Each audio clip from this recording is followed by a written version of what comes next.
แต่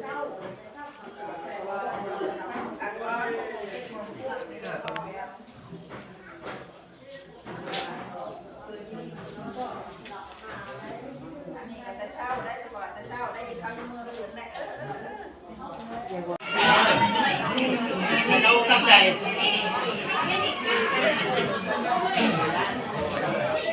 มองเจ้าคู่กันแน่ๆชุดไก่แท้น้อยย้ำเฮาแน่อยู่ที่ของวันไฟหมันแม่จะบ้านนี่มันจะได้จะทำเอาสายตาไปใช้เด้อลงมือสายตาไปใช้เด้อโคเดไม่เด้ภู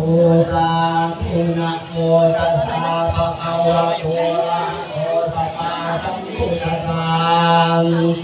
นะโมตัสสะภะคะวะโตอะระหะโตสัมมาสัมพุทธัสสะนะโมตัสสะ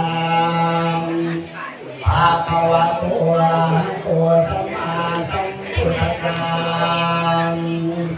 อาเปกามิจโลเปกิสิกาตาเปกังเมเกวิมาเน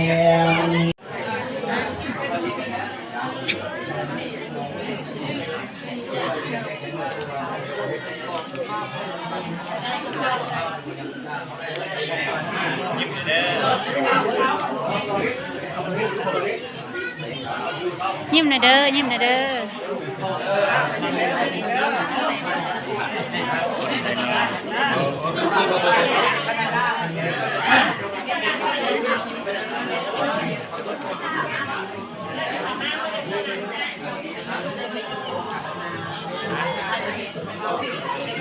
ไม่ดีนะ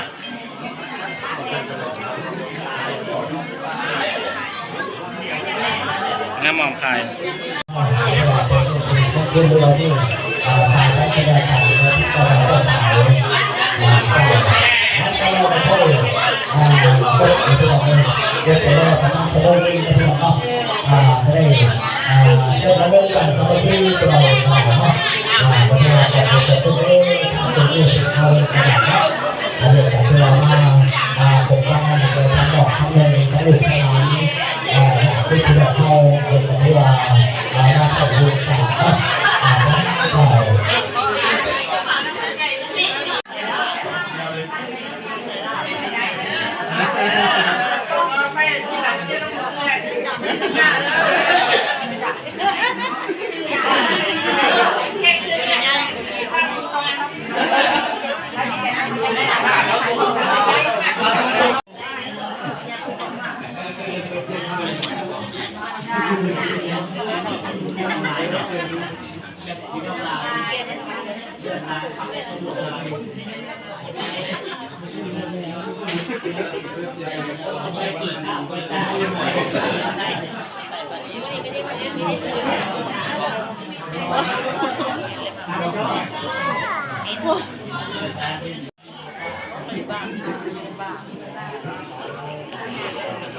ลีได้คนไหน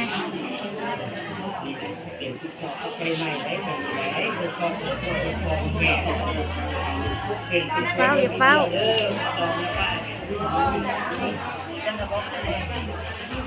ดังๆมาไป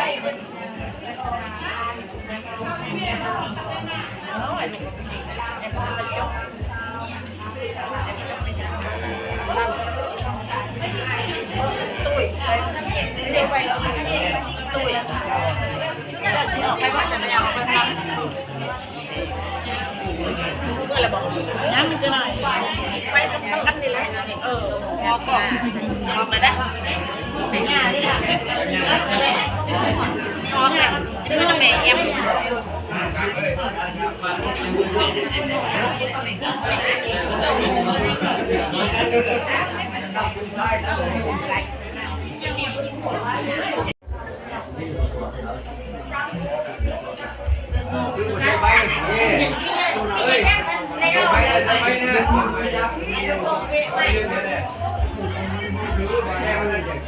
สาธุสาธุนะ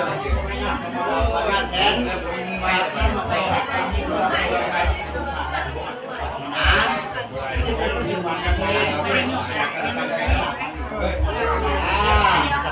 สิบสักคูแต่งานวันนี้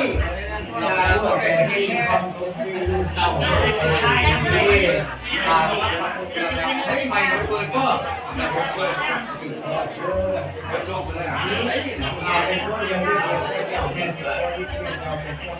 ่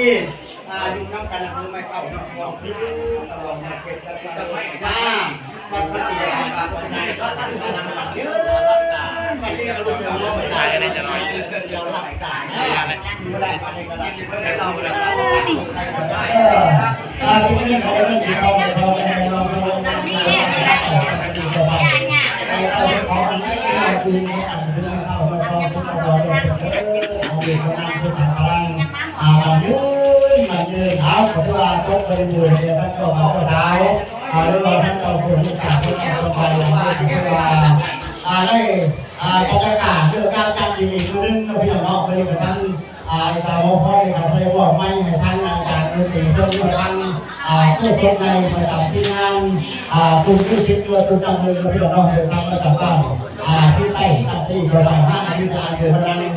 งที่ทำพลังมันดูดูเอาไปฟังนิดหนึ่งคือฟังเขาเอง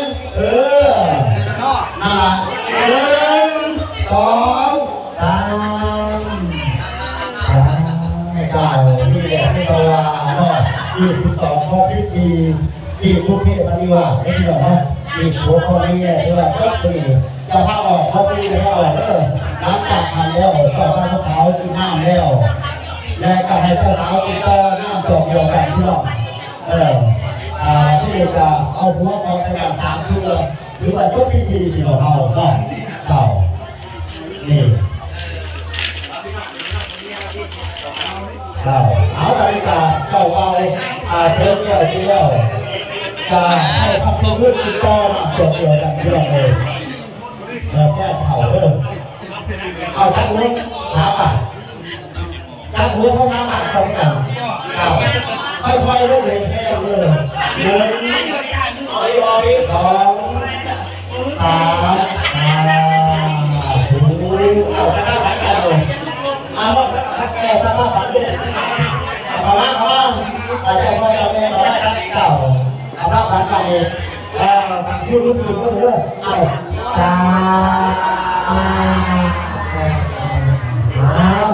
่าเรือพิธีเนาะการมาพิธีนั้นจะให้เข้ามาไปจ่าเรือเนาะจะผ่านแก่ทางต่างประเทศเขาจะเล่นเสียข้อเสียต้องมีแต่ข้อที่หลายเดียว3,000เดือนไปทางตรงอีกหลายเนาะนักข้อนักโอชีที่เราไม่ได้งานนอกจากที่ผักก็ไม่ต้องที่กระดอง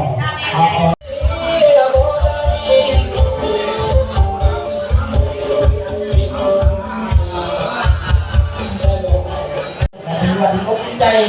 นะแต่ว่าคนได้ใส่เก็บหาได้มาอบอุ่นเดินนะทำงานสิ่งเป็นชื่อนะในโอกาสทำงานได้ดีและทีมงานจะช่วยบอกความเป็นความจริงแก่บัดนี้